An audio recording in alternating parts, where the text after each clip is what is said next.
आज से 5 साल पहले का वाकया जब याद आता है तो दिल चाहता है कि खुदकुशी कर लूं, मगर जब अपने बच्चों की तरफ देखती हूं तो ये ख्वाहिश दम तोड़ देती है।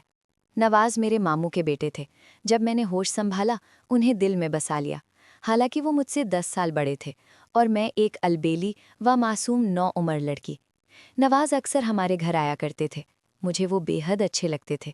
जी चाहता था कि वो हमेशा मेरे सामने रहें और मैं उनकी मनमोहिनी सूरत को तकती रहूं। मैं अपने दिल में नवाज की मोहब्बत को एक खूबसूरत ख्वाब की तरह बना सवार कर पूछती रही और घर वालों को इल्म तक ना हो सका कि अब मैं बड़ी हो चुकी हूँ। वो तो अभी तक मुझे बच्ची ही समझते थे और नन्नी कहकर पुकारते थे। जब नवाज की शादी की तैयारियां होने लगी तो अम्मा ने मुझसे कहा, नन्नी, तुम भी अपने भाईजान की शादी पर कोई अच्छा सा जोड़ा बना लो। किस रंग के कपड़े पहनोगी? उस वक्त नवाज सामने ही बैठे थे। मैंने बेइख्तियार उनकी तरफ देखकर कहा, सुर्ख रंग के। उसके बाद मैं भागकर अपने कमरे में गई और बिस्तर पर गिरकर खूब फूट फूट कर रोई। जरा देर बाद नवाज इधर आए और मुझे रोता पाकर हैरान रह गए। पूछने लगे, नन्नी, तुझे क्या हुआ है? मैं क्या कहती, बस इतना कहा कि इतनी बेखबरी भी अच्छी नहीं। फिर फौरन ही बुज़दिल बन गई और बात बदलकर बोली, ये कांच की चूड़ी टूटकर मेरी कलाई में चुभ गई है। उस रोज़ पहली बार उन्होंने मेरे चेहरे पर बिखरे जख्मी एहसासात को देखा था।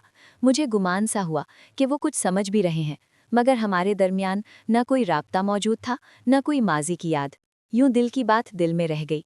शायद वो मुझे कमसिन और नादान समझकर नज़रअंदाज कर गए। फिर नवाज की शादी हो गई, लेकिन मैंने अक्सर महसूस किया कि वो मुझसे मिलते हुए उलझन महसूस करते हैं। आखिर एक दिन उन्होंने पूछ ही लिया, तुम मुझसे मिलने क्यों आती हो, सच कहना। मैंने जवाब दिया, सच सुन सकेंगे तो सुन लीजिए। बेशक अब आप किसी और के हैं, मगर मैं अब भी दिल से आपकी हूँ और आप ही की रहूंगी। ये दिल अब किसी और का नहीं हो सकता। कहने को तो मैंने कह दिया, मगर बाद में एहसास हुआ कि मैंने कितनी बड़ी गलती कर दी है। फिर यही सोचा कि अब नवाज के घर नहीं जाऊंगी।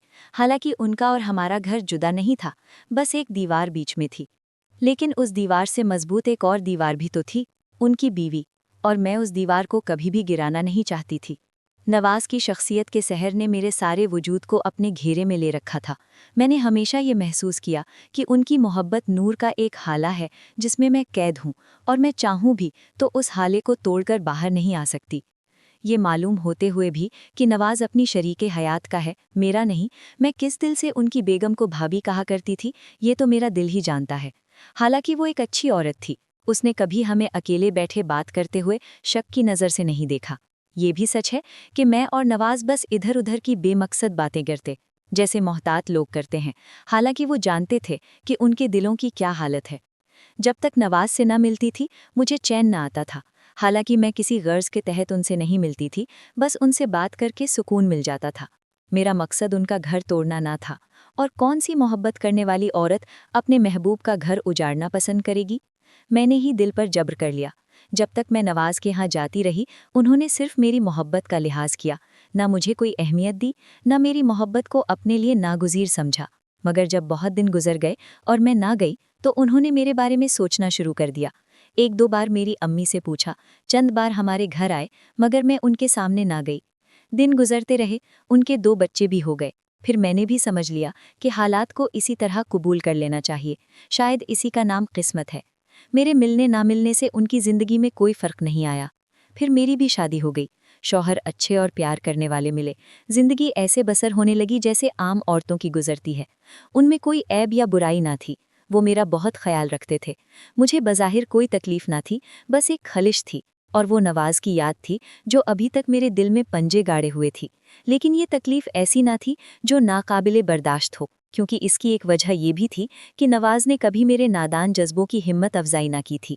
मेरी शादी को 4 साल गुजर गए। एक रोज मैं अम्मी के घर जा रही थी कि जैसे ही बस से उतरी, नवाज को बस स्टॉप पर खड़ा देखा। वो अपने दफ्तर की बस का इंतजार कर रहे थे। ना जाने मेरे दिल में क्या समाई कि मैं उनके पास चली गई। फिर ना तो मैं अम्मी के घर गई और ना वो दफ्तर। ये सब कुछ कैसे और क्यों हुआ? हम दोनों हैरान थे। हम शहर से दूर एक तफरीही मुकाम पर चले गए और वक्त गुजारने के लिए एक पार्क में टहलने लगे। गोया हमारे पास कहने को खामोशी के सिवा कुछ ना हो, मगर खामोशी भी अपनी एक ज़बान रखती है। हम एक जगह बैठ गए। चूंकि रात को बारिश हुई थी, इसलिए हर तरफ पानी था और ठंडी हवा चल रही थी। चुनाचे हम एक टीले पर धूप सेंकने बैठ गए। हल्की हल्की तपिश बहुत भली लग रही थी। अभी हमें बैठे थोड़ी देर ही गुजरी थी कि एक पुलिस वाला आ गया। उसने नवाज से कहा कि साहब बुला रहे हैं। हालांकि हम दोनों खुली जगह बैठे हुए थे और कोई ऐसी बात न थी जिसकी वजह से हम डरते। बहरहाल जब हम साहब के पास पहुंचे तो उसने नवाज से सख्ती से कहा कि तुम इस लड़की को कत्ल करने के लिए लाए हो। इससे पहले भी यहाँ से एक लड़की की लाश मिली थी। हमने अपनी सफाई में कुछ कहना चाहा, मगर सब बेसूद रहा। फिर एक पुलिस वाला नवाज को अलग ले गया और भारी रकम का मुतालबा किया। रकम ना मिलने की सूरत में उसने दूसरा मुतालबा किया जो मेरे बारे में था। उसने कहा, तुम सरेआम अय्याशी कर रहे हो, चलो थाने। नवाज ने कहा, जो चाहो सजा दो, मगर मैं ये हरगिज ना होने दूंगा। ठीक है, तुम मुझे थाने ले चलो, मगर लड़की की इज्जत की तरफ मैली आंख से देखा तो मैं जान पर खेल जाऊंगा। जब पुलिस दोनों तरह से नाकाम हो गई तो उन्होंने मेरे शौहर को इत्तला कर दी कि तुम्हारी बीवी किसी मर्द के साथ रंगरलियां मनाते हुए पकड़ी गई है। उन्होंने मेरे पर्स की तलाशी लेकर शिनाख्ती कार्ड से पता मालूम कर लिया था। हालांकि नवाज ने मुझे हाथ तक न लगाया था। हाथ तो कजा, अभी हमने ढंग से बात तक न की थी। अब अपनी गलती का शदीद एहसास हुआ कि हम यहाँ क्यों आए थे। इससे पहले तो कभी ऐसी लग़्ज़िश ना हुई थी, आज क्यों इकट्ठे हो गए। थोड़ी देर में मायके से वालिदा और बड़े भाई आ गए। उनके सामने जाने की हिम्मत ना हो रही थी और शौहर से तो आंखें मिलाना भी मुहाल था। दिल लरज रहा था कि मेरा क्या अंजाम होगा और मेरे 2 छोटे बच्चों का क्या बनेगा। सब हमें घर ले आए और पूछा कि हम वहाँ क्यों गए थे। मेरे पास कोई जवाब न था। घर वालों को मेरी पाक दामनी पर शक होने लगा। मैंने बहुत यकीन दिलाया कि ऐसी कोई बात नहीं, मगर मैं जिस जगह से लाई गई थी वहाँ उनका शक करना फितरी था। मैं अब शौहर की नज़रों की ताब न ला सकती थी। किसी से हंसकर बात करना भी छूट गया था। अब मैं अपने ही घर में एक मुजरिमा बनकर रह रही थी। इस वाक़ये के बाद हमारे और नवाज के घरानों के ताल्लुकात ख़त्म हो गए। हालांकि इसमें नवाज की कोई गलती न थी, फिर भी उन्हें ज़्यादा सज़ा भुगतनी पड़ी। उनकी बीवी उनसे रूठ गई। इधर मैंने कुरान पाक उठाकर अपने शौहर को अपनी पाकीज़गी का यकीन दिलाना चाहा, मगर टूटा हुआ एतबार भला कस्मों से कब बहाल होता है। उन्होंने कुरान तो मेरे हाथ से लेकर अदब से रख दिया, मगर उनकी आंखों में मेरे लिए जो मान था वो हमेशा के लिए ख़त्म हो गया। वो मुझसे बदतमीज़ी नहीं करते थे, मगर उनकी खामोशी किसी भी गाली या मारपीट से ज़्यादा अजियतनाक थी। वो अब मुझसे बात तो करते, मगर मुझ में देखते नहीं थे। मेरे बच्चों की खातिर उन्होंने मुझे घर से तो नहीं निकाला, लेकिन उस एक दिन की नादानी ने मुझे ज़िंदगी भर के लिए तन्हाई के सुपुर्द कर दिया। नवाज के घर में भी आग लग चुकी थी। उनकी बीवी जो कभी मुझ पर शक नहीं करती थी, अब नवाज की किसी बात पर यकीन करने को तैयार न थी।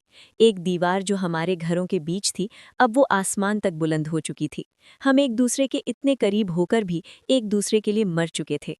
आज जब मैं अपने बच्चों को देखती हूँ तो सोचती हूँ कि उस दिन बस स्टॉप पर अगर मैंने अपने कदमों को ना डगमगाने दिया होता तो आज मेरी जिंदगी में ये पछतावा ना होता। वो एक लम्हे की मुहिम जोई मेरी पूरी जिंदगी का रोग बन गई। मोहब्बत अपनी जगह सच्ची सही, मगर समाज की दीवारों और अपनों के एतबार से बड़ी नहीं होती। अब मैं जी तो रही हूँ, मगर अपनी ही नज़रों में गिरी हुई एक ऐसी मुजरिमा बनकर रह रही हूँ जिसे ना तो सज़ा मिलती है और ना ही माफ़ी। बस एक खामोश मातम है जो मेरे अंदर हर पल जारी रहता है।